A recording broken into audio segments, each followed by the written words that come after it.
ನಮಸ್ತೆ ಸ್ನೇಹಿತರೆ. ಹಾಗೆ ಏನೋ ನೋಡ್ತಾ ಕೂತಿದ್ದೆ, ಚಕ್ಲಿ ಕಣ್ಣಿಗೆ ಬಿತ್ತು.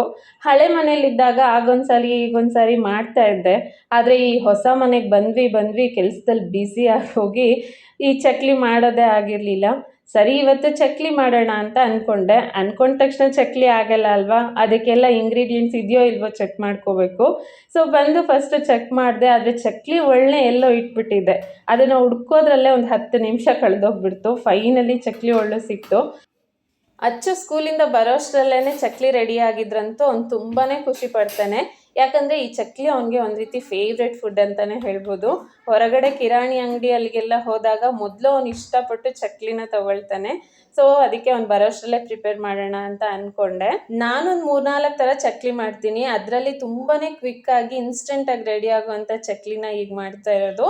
ಇದಕ್ಕೆ ಒಂದು 1/4 ಕಪ್ಪಷ್ಟು ಅವಲಕ್ಕಿ, ಅರ್ಧ ಕಪ್ನಷ್ಟು ಹುರ್ಗಡ್ಲೆ ಪುಟಾಣಿ ಅಂತೀವಲ್ವ ಅದನ್ನು ತೊಗೊಂಡಿದ್ದೀನಿ.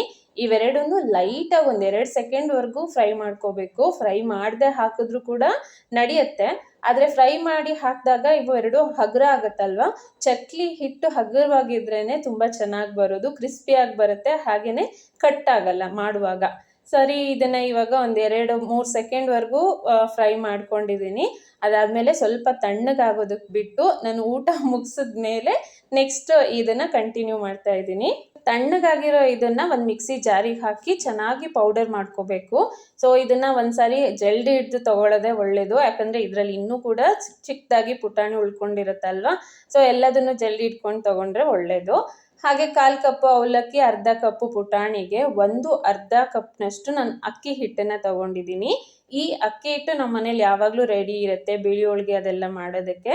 ಸೊ ಅದನ್ನೇ ಯೂಸ್ ಮಾಡ್ತಾ ಇದ್ದೀನಿ. ಅಕ್ಕಿನ ಚೆನ್ನಾಗಿ ತೊಳೆದು 1 ಅವರ್ ನೆನೆಸಿ ಆಮೇಲೆ ಇದನ್ನು ನೆರಳಲ್ಲಿ ಒಣಗಿಸಿ ಪೌಡರ್ ಮಾಡಿರುವಂಥದ್ದು. ಈ ರೀತಿ ಮಾಡಿದ್ರೆ ಈ ಚಕ್ಲಿಗೂ ಕೂಡ ತುಂಬ ಚೆನ್ನಾಗಿರುತ್ತೆ. ಸೊ ಇದೆಲ್ಲದನ್ನು ಜಲ್ದಿ ಇಟ್ಕೊಂಡು ಈಗ ಇದಕ್ಕೆ ಮಸಾಲ ಹಾಕ್ತಾ ಇದ್ದೀನಿ. 3-4 ಚಮಚದಷ್ಟು ಬಿಳಿ ಎಳ್ಳನ್ನು ಹಾಕಬೇಕು. ಸೊ ನನ್ನ ಹತ್ರ 3 ಚಮಚ ಮಾತ್ರ ಇತ್ತು, ಸೊ ಅದಿಷ್ಟು ಹಾಕ್ಕೊಂಡಿದ್ದೀನಿ. ಹಾಗೆ 1 ಚಮಚದಷ್ಟು ಖಾರದ ಪುಡಿ, 1/4 ಚಮಚ ಅರಿಶಿನ, ಅರ್ಧ ಚಮಚದಷ್ಟು ಜೀರಿಗೆ ಹಾಕಿದ್ದೀನಿ.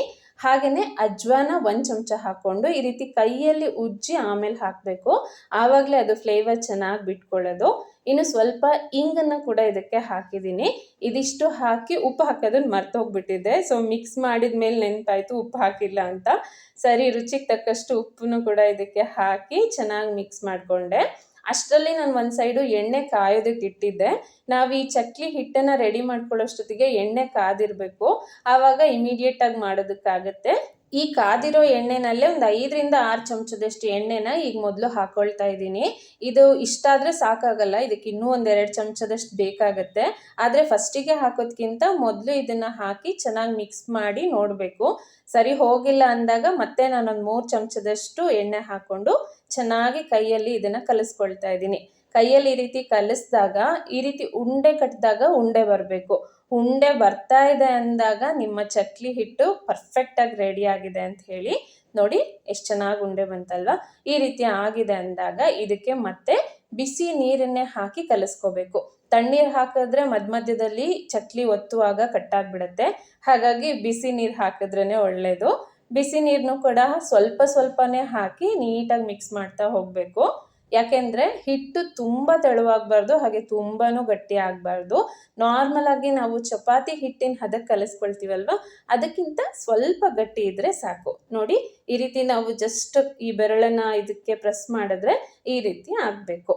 ಸರಿ, ಇವಾಗ ಹಿಟ್ಟು ಕಲಸಿದ್ದಾಯ್ತಲ್ವ, ಇದಕ್ಕೆ ನಾನೀಗ ಈ ಸ್ಟಾರ್ ಬಿಲ್ಲೆನ ಹಾಕ್ಕೊಂಡು ಚಕ್ಲಿ ಒತ್ತೋದಕ್ಕೆ ರೆಡಿ ಆಗ್ತಾ ಇದ್ದೀನಿ. ಸೊ ಇದಕ್ಕೆ ಹಿಟ್ಟು ಹಾಕೋದಕ್ಕಿಂತ ಮುಂಚೆ ಸ್ವಲ್ಪ ಎಣ್ಣೆನ ಹಾಕಿ ನೀಟಾಗಿ ಸವರ್ಕೋಬೇಕು. ಹಾಗೆ ಇನ್ನೊಂದು, ಇದೇ ಚಕ್ಲಿ ಹಿಟ್ಟಿಗೆನೆ ನೀವು ಸ್ವಲ್ಪ ತುಪ್ಪ ಅಥವಾ ಬೆಣ್ಣೆನ ಎರಡರಲ್ಲಿ ಒಂದನ್ನು ಕಾಸಿ ಹಾಕ್ಕೋಬೋದು.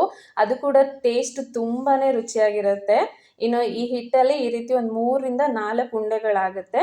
ಉಂಡೆಗಳನ್ನು ಮಾಡಿಕೊಂಡು ಈ ಚಕ್ಲಿ ಒಳ್ಳಲ್ಲಿ ಇಟ್ಟು ಚೆನ್ನಾಗಿ ಪ್ರೆಸ್ ಮಾಡಬೇಕು. ಮಧ್ಯದಲ್ಲಿ ಗಾಳಿ ಇರಬಾರ್ದು, ಆ ರೀತಿ ಪ್ರೆಸ್ ಮಾಡಿ ಆಮೇಲೆ ನೀವು ಚಕ್ಲಿ ಒತ್ತುತ್ತಾ ಹೋಗ್ಬೋದು. ಮಧ್ಯದಲ್ಲಿ ಸ್ವಲ್ಪ ಗಾಳಿ ಇತ್ತು ಅಂದರೂ ಕೂಡ ಚಕ್ಲಿ ಒತ್ತುವಾಗ ಕಟ್ಟಾಗ್ಬಿಡುತ್ತೆ ಬೇಗನೆ.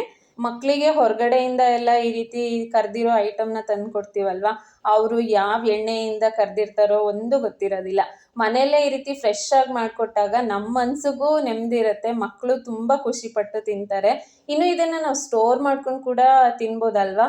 ಈಗ ನಾನು ತೋರಿಸಿರೋಂಥ ಮೆಥಡಲ್ಲಿ ನೀವು ಚಕ್ಲಿ ಮಾಡ್ಕೊಂಡ್ರಿ ಅಂದರೆ ಆರಾಮಾಗಿ 2ರಿಂದ 3 ತಿಂಗಳವರೆಗೂ ಈ ಚಕ್ಲಿಗಳನ್ನು ಏರ್ ಟೈಟ್ ಬಾಕ್ಸಲ್ಲಿ ಹಾಕಿಟ್ಕೊಂಡ್ರಿ ಅಂದರೆ ತುಂಬಾ ಕ್ರಿಸ್ಪಿ ಆಗಿರ್ತವೆ. ಇನ್ನು ಈ ಚಕ್ಲಿ ಮಾಡಿದ್ಮೇಲೆ ಈ ರೀತಿ ಸೈಡಲ್ಲಿ ಸ್ವಲ್ಪ ಪ್ರೆಸ್ ಮಾಡಬೇಕು, ಆಗ ಮಾತ್ರ ಚಕ್ಲಿ ಎಣ್ಣೆಲಿ ಹಾಕಿದಾಗ ಬಿಟ್ಕೊಳ್ಳೋದಿಲ್ಲ, ಇಲ್ಲಾಂದರೆ ಬೇಗನೆ ಬಿಟ್ಕೊಂಡ್ಬಿಡ್ತವೆ. ಇನ್ನೊಂದು ಈಸಿ ಮೆಥಡ್ ನಾನು ನಿಮ್ಗೆ ಹೇಳ್ಕೊಡ್ತಾ ಇದ್ದೀನಿ ನೋಡಿ. ಈ ರೀತಿ ಈ ರೊಟ್ಟಿ ತೆಗಿಯೋ ಚುಂಚ್ಕ ಇರುತ್ತಲ್ವ, ನಾವಿದನ್ನು ಚುಂಚ್ಕ ಅಂತೀವಿ, ನೀವೇನೇಂತೀರ ಕಡ್ಚ್ಕಿ ಅಂತಲೂ ಕೂಡ ಕರಿತೀವಿ. ಅದರಲ್ಲಿ ಈ ರೀತಿ ನಿಧಾನವಾಗಿ ತೊಗೊಂಡು ಎಣ್ಣೆನಲ್ಲಿ ಒಂದೊಂದಾಗಿ ಹಾಕ್ತಾ ಹೋಗ್ಬೋದು. ಎಣ್ಣೆ ಕೈಗೆ ಸಿಡಿಯುತ್ತೆ ಅನ್ನೋ ಭಯ ಕೂಡ ಇರೋದಿಲ್ಲ, ಈಸಿಯಾಗಿ ಎಲ್ಲ ಚಕ್ಲಿನೂ ಫ್ರೈ ಮಾಡ್ಕೋಬೋದು. ಇನ್ನೊಂದು, ಇಲ್ಲಿ ಈ ಚಕ್ಲಿನ ಫ್ರೈ ಮಾಡುವಾಗ ನೀವು ನೋಡ್ಬೋದು, ಎಣ್ಣೆನಲ್ಲಿ ಹಾಕಿದಾಗ ಇವೆಲ್ಲ ತೇಲ್ತಾ ಇದ್ದಾವಲ್ವ, ಪೂರ್ತಿ ಫ್ರೈ ಆದಮೇಲೆ ಇವು ಮುಳುಗಿರ್ತವೆ. ಸೊ ಅದೇ ನಮಗೆ ಒಂದು ಇಂಟಿಮೇಷನ್, ಓ ಚಕ್ಲಿ ರೆಡಿ ಆಗಿದೆ ಅಂತ ಹೇಳಿ. ನೋಡಿ ಎಷ್ಟು ಚೆನ್ನಾಗಿ ಮುಳುಗಿದೆ ಅಲ್ವಾ.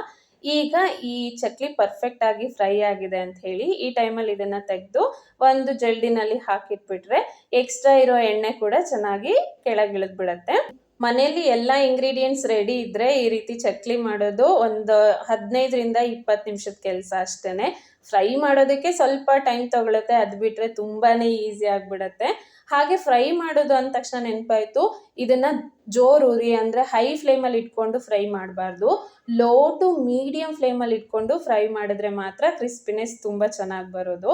ಫೈನಲಿ ನನ್ನ ಮಗ ಸ್ಕೂಲಿಂದ ಬರೋಷ್ಟರಲ್ಲೇ ಚಕ್ಲಿ ರೆಡಿ ಆಗಿದೆ. ಇನ್ನು ಅವ್ನು ಬಂದ ಮೇಲೆ ಅವ್ನ ರಿಯಾಕ್ಷನ್ ಹೇಗಿರುತ್ತೆ ಅಂತ ನೋಡೋದೇ ಒಂದು ಖುಷಿ.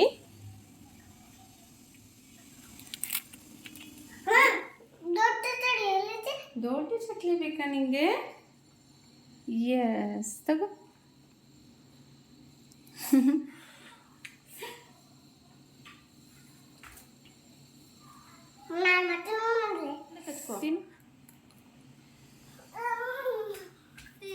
ಹೌದಾ ಚಿನ್ನ?